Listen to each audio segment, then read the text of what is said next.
जय हिंद दोस्तों आज का जो वीडियो है ये उन लोगों के लिए है स्पेशली जिनकी या तो शादी हो गई है या फिर होने वाली है 1 साल में 2 साल में 3 साल में जो भी है। ठीक है, तो इस तरीके से यहाँ पर ये जो वीडियो है ये एक छोटा सा वीडियो होगा लेकिन बहुत इंफॉर्मेटिव वीडियो होगा।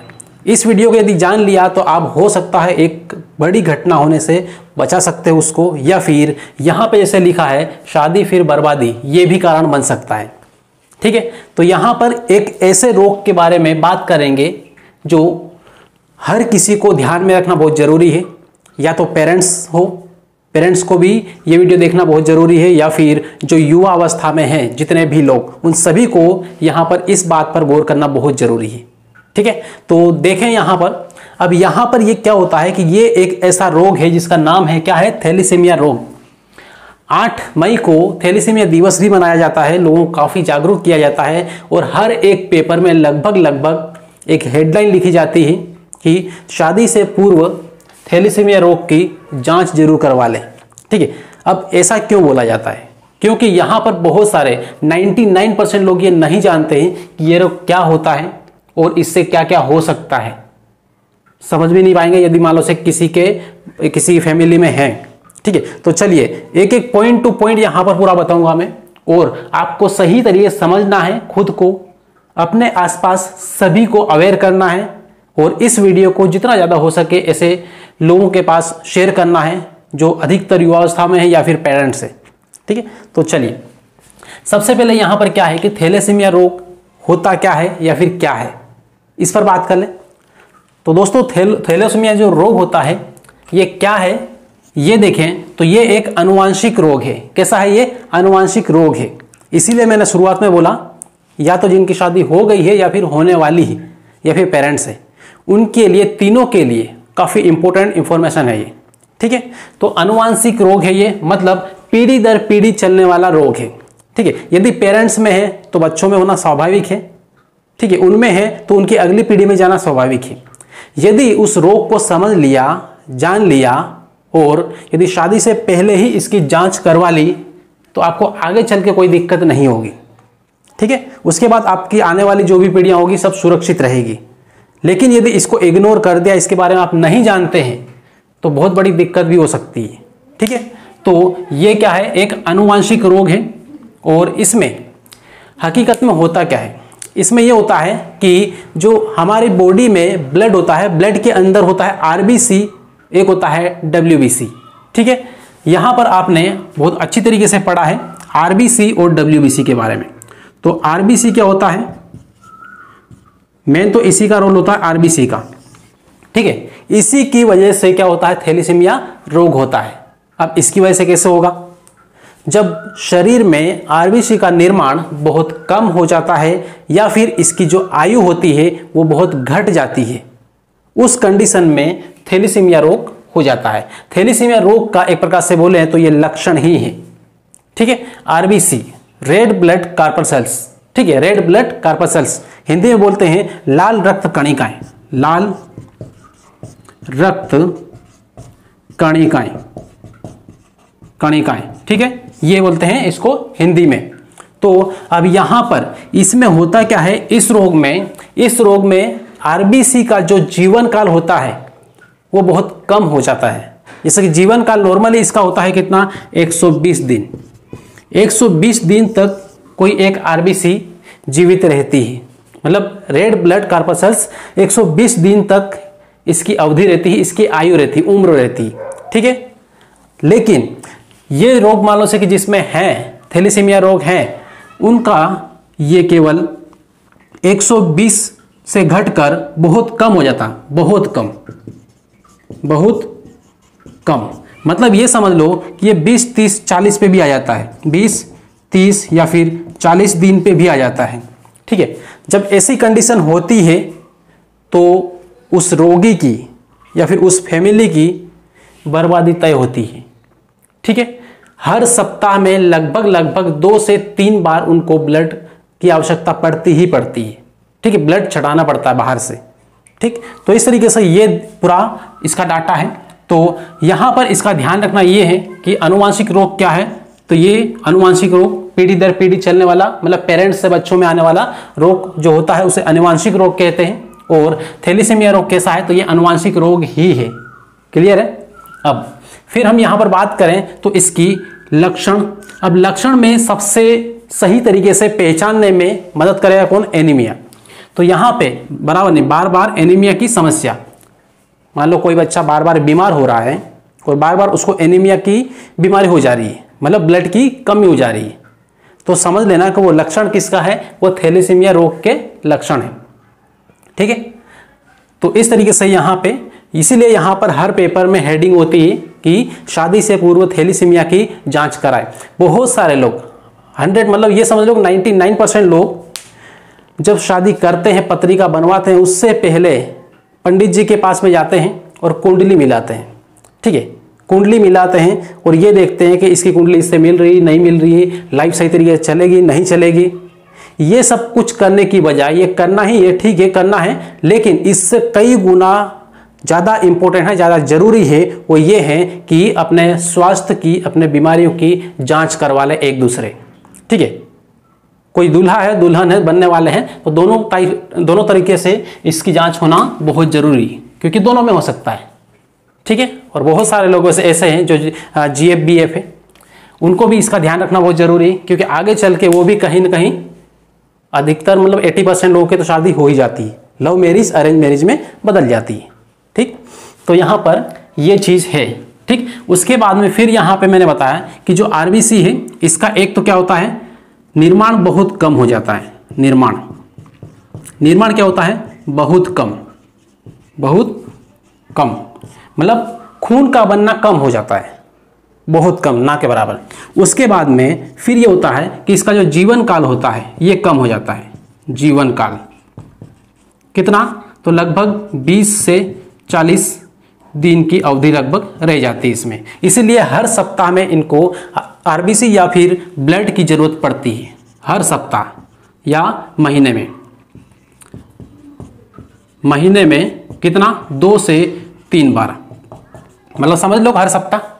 ठीक है, 4 बार भी हो सकता है यदि कोई ज़्यादा जरूरत पड़ी तो अब ये है। और उसके बाद में इसका और लक्षण क्या है, और लक्षण यहाँ पर देख लें कि यहाँ पर ये जो यूरिया है, जो हमारे शरीर में अपशिष्ट पदार्थ होते हैं, उत्सर्जी पदार्थ होते हैं, उसमें मूत्र के द्वारा जो यूरिया बाहर जाता है वो, और एक त्वचा का रंग, हमारी जो त्वचा होती है, चमड़ी होती है, इसका जो रंग होता है ये कैसा होता है इस बीमारी में, तो ये हल्का पीला हो जाता है, जैसे पीलिया होता है, ठीक वैसी टाइप से, उसी टाइप से यहाँ पे इसका ये लक्षण आपको दिखाई देगा। ठीक, उसके बाद फिर यहाँ पर देख लें, अब यहाँ पर क्या है, थकावट, पेट में सूजन। ठीक है, बहुत सारे लोग ऐसे होते हैं जो थोड़ा सा काम कर लेते हैं तो एकदम इस तरीके से बैठ जाते हैं जैसे कि कोई 4-5 दिन से लगातार काम कर रहा हो। ठीक, इस टाइप से होते हैं, एकदम थके हुए, या फिर बहुत मतलब चिड़चिड़ाहट होती है, इस टाइप के। तो यहाँ पर ये है थकावट या फिर पेट में सूजन आना, ये भी इसी का एक लक्षण है, किसका, थैलेसीमिया रोग का। ठीक, तो ध्यान रखें इसका। और उसके बाद अब यहाँ पर ये है कि ये लक्षण आपको इसके बारे में डिटेल जानना है, समझना है, क्योंकि हर वो युवा जो पढ़ा लिखा है वही इसको सही तरीके से समझ सकता है। अब वो समझने के बाद में इस वीडियो को उन सभी लोगों तक शेयर करें जिनको इसकी ज़रूरत है, जिनको समझने की ज़रूरत है। वैसे हर एक व्यक्ति, हर एक स्त्री पुरुष को इसको समझने की ज़रूरत होती है। ठीक, तो इस तरीके से ये इस वीडियो को शेयर जरूर करें। अब यहाँ पे बात करें डाटा की। ठीक है, डाटा की, तो ये जो डाटा है हर वर्ष, ठीक है, हर वर्ष पर ईयर जो बच्चों की संख्या होती है, इसमें जितने भी बच्चे जन्म लेते हैं उसमें 10 से 12 हजार बच्चों में ये जो लक्षण होते हैं या फिर ये रोग से पीड़ित होते हैं। ठीक है, 10 से 12 हजार बच्चों में हर साल ये रोग होता है, तो ध्यान रखें इसका। और उसके बाद में यदि मान लो से कि ये यहाँ पे ये बच्चों में मान लो से कि ये बीमारी आ गई तो फिर उधर आगे बहुत दिक्कत आ जाएगी। ठीक है, इसीलिए यहाँ पे कहा जाता है कि जो भी करना है शादी करने से पहले इसकी जांच करवा लें, सारे रोगों की। कुंडली एक बार नहीं मिलाएंगे तो कोई दिक्कत नहीं होगी, लेकिन इसकी जांच जरूर करवा लें।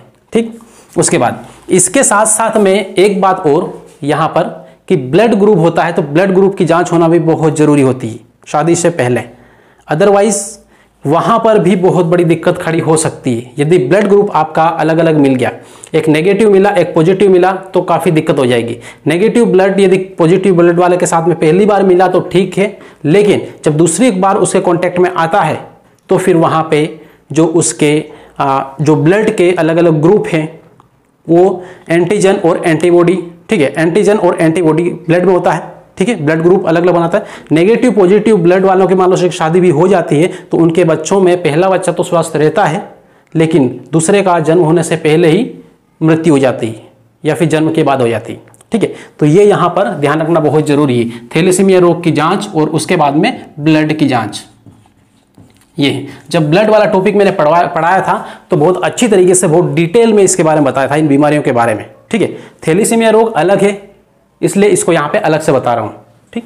अब इसके बाद यहाँ पर बच्चों में तो 10 से 12 हज़ार पर वर्ष पर ईयर ये पीड़ित होते हैं, इस रोग से ग्रसित होते हैं। लेकिन वयस्क की बात करें तो वयस्क मतलब युवा, जो युवावस्था में या फिर बड़े लोग, ठीक है, वो लाखों की संख्या में यहाँ पर पीड़ित रहते हैं इस रोग से, लाखों, ठीक है। तो ध्यान रखें इसका कि यहाँ पे क्या करना है, अवेयरनेस बहुत जरूरी है इन चीज़ों के बारे में, ठीक है।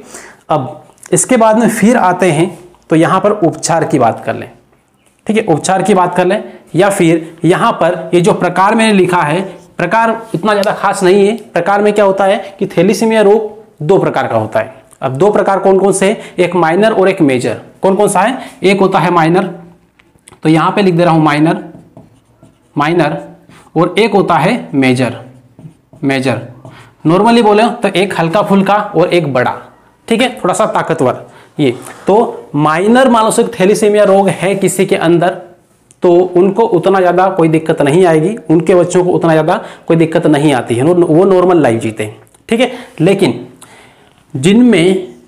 जिन माता पिता में, जिन पति पत्नी में यदि मेजर रोग है, मेजर थैलेसीमिया रोग है, तो वहाँ पर उनके होने वाले जो संतान है या फिर बच्चे हैं उनको हर महीने में 2 से 3 बार ब्लड की जरूरत पड़ती है, चढ़ाना पड़ता है। हॉस्पिटल जाओ बार बार और ये चढ़ाते रहो, तभी जाके वो जीवित रह पाएंगे, अदरवाइज खत्म, ठीक। तो इस तरीके से ये माइनर और मेजर थैलेसीमिया रोग क्लियर है।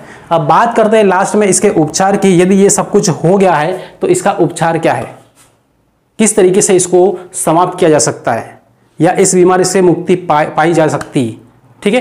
तो इसके बारे में यहाँ पर आपको बताऊंगा।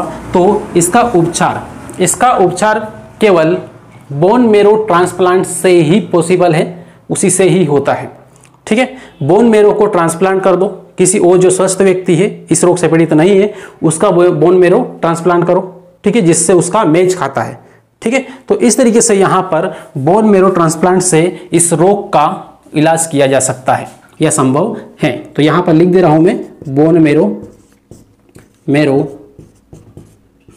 ट्रांसप्लांट।